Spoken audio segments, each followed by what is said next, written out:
Hi, this is Dr. Steve Vargo, and this is another edition of Can I Ask You One Question, where we find experts and gurus and high performers, and we try to learn one thing from them, one thing that we can apply to our personal or our professional lives. And I have with me here today my friend and IDOC member, Dr. Andrew Neukirch.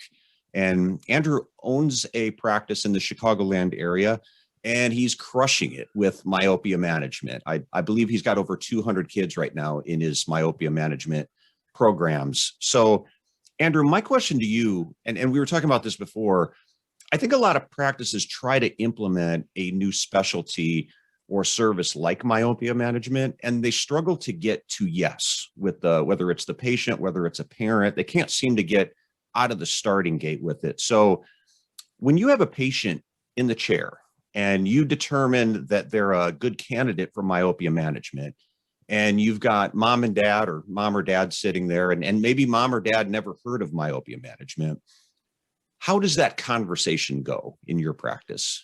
Yeah, sure. So first of all, thanks for having me here today, Steve. Very glad to be here. Thanks for thinking of me.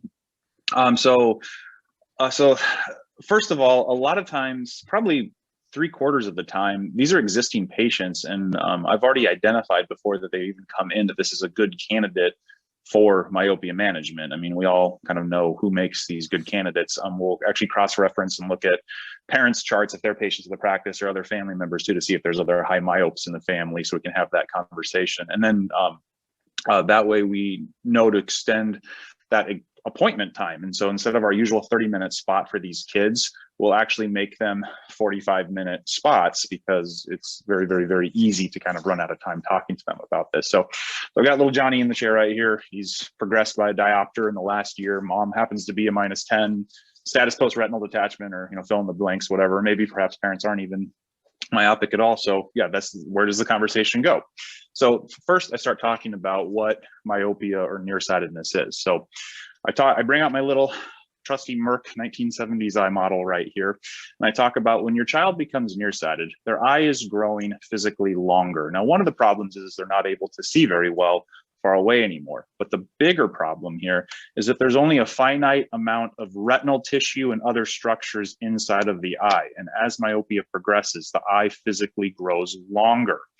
This is the problem. As these structures get stretched out, your child will become at much, much higher risk for developing very serious eye diseases much later in life. I then bring up a visual aid. I use this one very simple visual aid that actually, I just updated it. I basically am using the one that the Johnson & Johnson Vision Care myopia team or whatever just put out just a few weeks ago.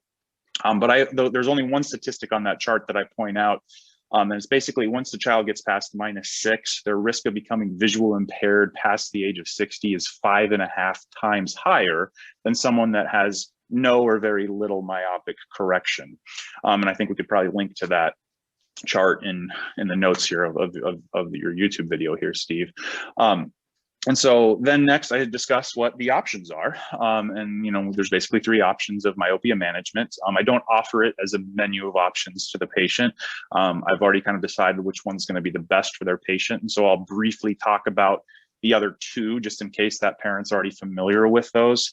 And then, more often than not, since reopening after the pandemic, now that we have the availability of MiSight, if the child, all other things being considered, I find that the MiSight conversation is just the easiest one to have.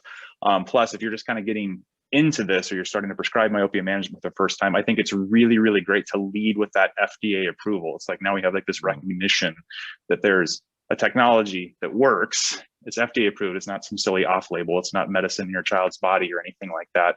And I think that's been a really, really easy way to start. So that's kind of where we go.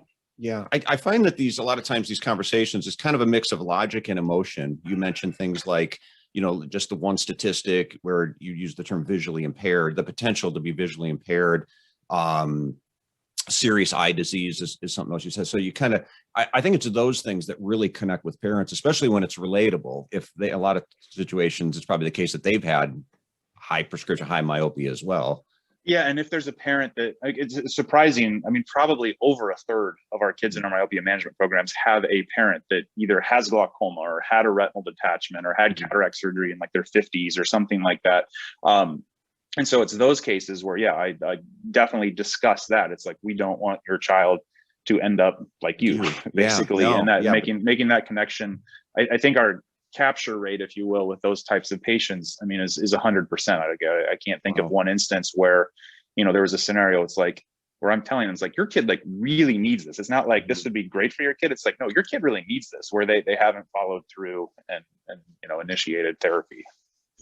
Is there any like one top objection people will have? I mean, are they quick to ask about price? Is it concerns about the clinical aspects? I mean, is there anything you hear that a doctor might want to prepare for, reply for?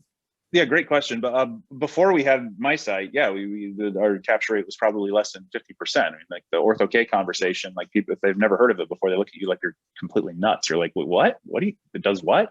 And so that would take a lot more time to discuss that. But since again, having this availability in MiSight, that we really don't run into that issue. So yes, then cost does become kind of the number one reason why someone wouldn't go forward with this. And to kind of remove that barrier, we completely stopped discussing annual fees, period.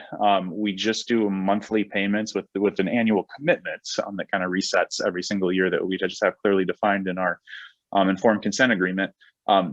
And when you just talk about that monthly payment number, we're not going to talk exact numbers, but like, let's just say it's $100 a month. $100 a month and $1,200 a year sounds like two very, very different things. And you double that, $200 a month, $2,400 a month. A lot of people have no idea what they're spending on their cell phone, for instance. I guarantee you, Verizon, AT&T, T-Mobile, whatever, has never put that number, that annual payment that you're paying in print anywhere to you. But no, you've signed that annual agreement. But since switching to this, even for our existing patients, we find that they've been very open to this and kind of almost appreciative of having this monthly option. And I'm not a big fan of discounting that kind of stuff, so we've removed all prompt pay discounts, all that kind of stuff.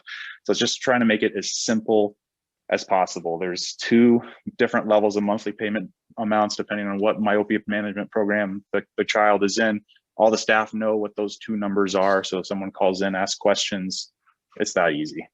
Awesome. Well, thank you so much, Andrew. I appreciate you jumping on with us. Keep up the great work over there in Chicago. We'll stay in touch, and thanks for sharing with other people who are trying to get this specialty going in their practice, but stumbling a little bit just to get it out of the starting gate. So that's what I wanted to ask you about. So thanks so much. I'm gonna let you get back to seeing patients. Persia, I appreciate it, Steve. Thanks for having me. Thanks, buddy.